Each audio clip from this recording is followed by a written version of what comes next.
Well, the Mets finish off a up-and-down homestand for the second time in 3 days, beating the Baltimore Orioles 4-3 on a walk-off home run in the bottom of the ninth inning. Today, it was Winker was the hero. The other day, it was Alvarez. And the Mets take 2 out of 3 to salvage a 500 homestand. It was very reminiscent of the season that the Mets have had this year, right? This whole homestand, up and down, up and down. They lost 2 out of 3 to the A's. They had the whole Hoctua girl thing. Then they win 2 out of 3, but they probably should have swept the Marlins. They didn't. They lost the Sunday game in kind of weird fashion. Then they come back and they take 2 out of 3 from a good Orioles team, and it kind of salvaged the homestand. Okay, it wasn't what you wanted out of this homestand. You really wanted 6-4, 7-3. You wanted the team that we saw that was the best, one of the best teams in baseball for 2 months to show up, and they didn't. It was more just, it was back and forth, just like this season has been, just like everything about this team has been up and down the whole time, the whole season. But you know what? They keep hanging around. They're hanging around and hanging around. They get help today from the Phillies as the Phillies beat the Braves. That's a game and a half out of the third wild card. Hey, listen, today was another big-time performance by Sean Manaea. He pitched 7 innings, 3 hits, 3 runs. He struck out 9. He retired the first 17 batters he faced, as he took a perfect game into the 6th inning, and he lost it in dramatic fashion. Of course, he plunked the batter, and then the very next hitter, Austin Slater, hit a 2-run homer, and that tied the game. But listen, a lot of good things here for the Mets today. Lindor led off another leadoff home run. This Lindor in the leadoff spot has been a godsend for the Mets. It's really been one of the best things that they have done this season, and one of the best moves that Mendoza has made as Mets manager was putting Lindor in that leadoff spot. He becomes the first shortstop to ever hit 25 home runs and steal 25 bases in 3 seasons. Vientos hit a home run, his 20th home run. He's got 20 home runs in 76 games. Remember, this is a guy that lost his job when the Mets signed J.D. Martinez in spring training. Lost his job, fought his way back to the big club, and now he's hit 20 home runs in 76 games. He's been another huge piece for the Mets this season, that they'd be nowhere near this playoff race without him. So he came up, he hit a home run in the bottom of the 7th. That gave the Mets the lead, 3-2. But, bend but don't break was the bullpen today. And the Mets have seemed to now go, they found their 2 guys. It's Budo and it's Diaz. Budo loads the bases, nobody out, and you just figure, here we go again. The bullpen's going to blow it. They took Manaea out after he walked the first batter. Budo then gave up a hit, a walk, and you're sitting there and you got the bases loaded, nobody out, and you figure the Orioles are set up for a big inning, and he got a huge strikeout. Then there was a sac fly. It was, a lot of people are going to say Nimmo should have let it drop. You can't let that drop, especially when you're in the jam you're in. You'd be glad to give up 1 run. Giving up 1 run in that situation, when your bases loaded, nobody out, and you give up only 1 run, that's a win. That's an absolute win. So Nimmo made the play. I tagged, scored. That tied the game 3-3. And then he got the final out to get out of the inning. So a huge, heavy lifting by Budo. The whole thing could have fallen apart right there in the top of the 8th inning. After the Mets took the lead, it would have been a backbreaking loss again by the bullpen. But good for Budo. He gathered himself. He got himself into the jam, got himself out of the jam. And that was a huge moment in this game. So then we go to the bottom of the 8th inning. Mets go 1-2-3. Diaz comes in. He gets them 1-2-3. He gets the Orioles 1-2-3 in the 9th, which was big. Second time in 3 days that Diaz has come in and held the fort in the top of the 9th inning when the game was tied. Got the Mets to the bottom of the 9th inning. And Jesse Winker, who has not hit a home run since being traded to the Mets. He was 52 at bats. He stepped up and he hit a good pitch low and away, and he took it the other way to left center field over the wall. And the Mets salvage a 5-5 homestand and another 10-game kind of grouping, which we've been doing lately with these Mets. You group them in 10 games. They had the 10 games where they played well. Last homestand, 7-3. Then they went on the road for 10 games. They weren't great out west, 4-6. They come back home for a 10-game homestand against two bad teams and the Orioles, who are a good team, and they end up going 5-5. Like I said, you would have liked better, but the way this team's gone all year, you got to figure that this is what you were going to get. And now they go out for another big 10-game road trip. And this one is really big. This one's going to determine a lot going forward for this Mets team. And they don't even get the day off. They're right out west. And then tomorrow at 9:40, San Diego, first of 4 in San Diego.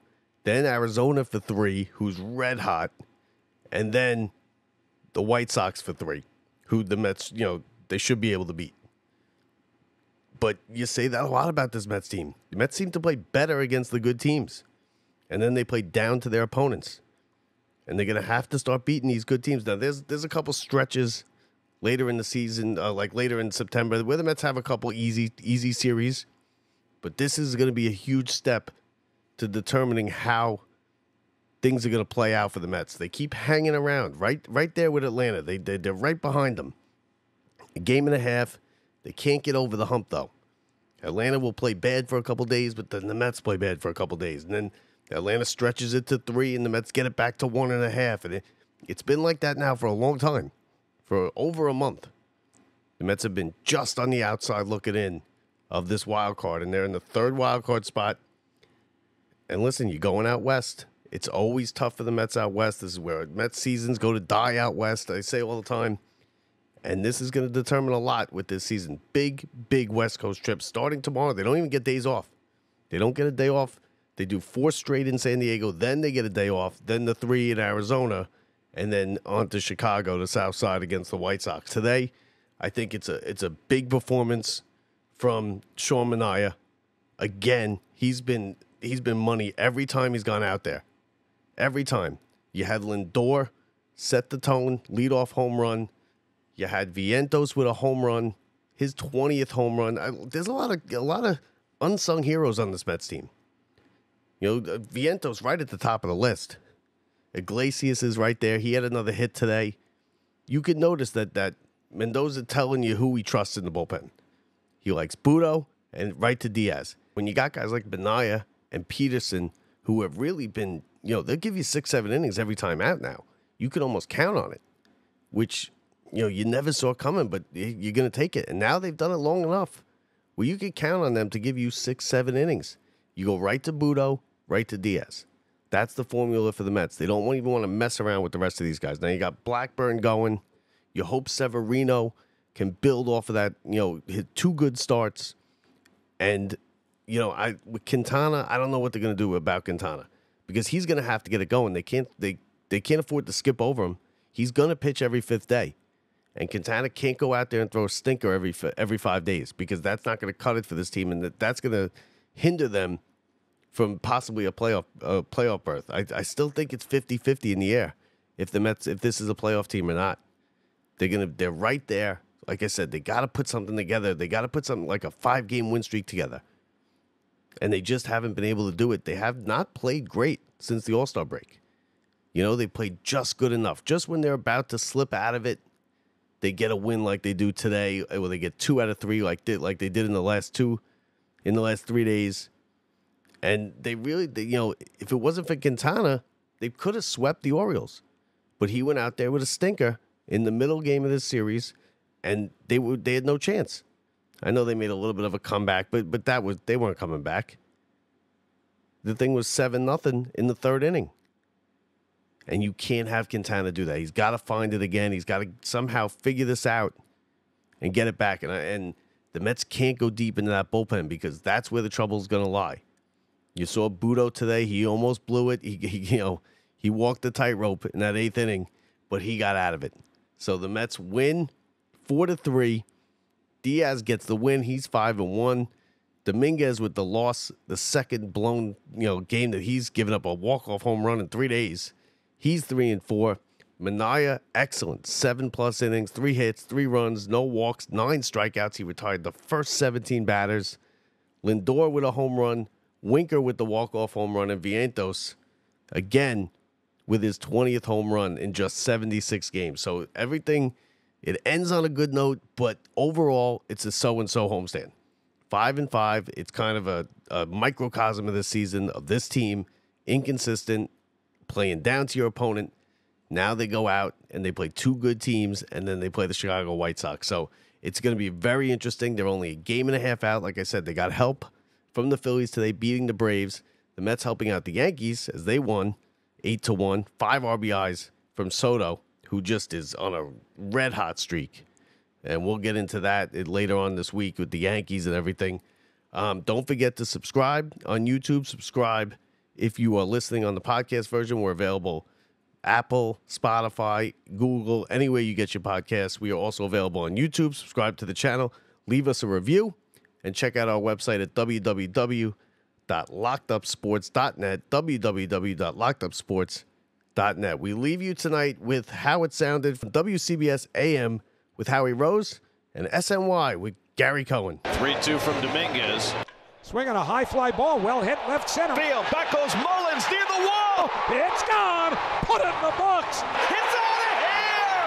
Jesse Winker's first home run as a New York Met.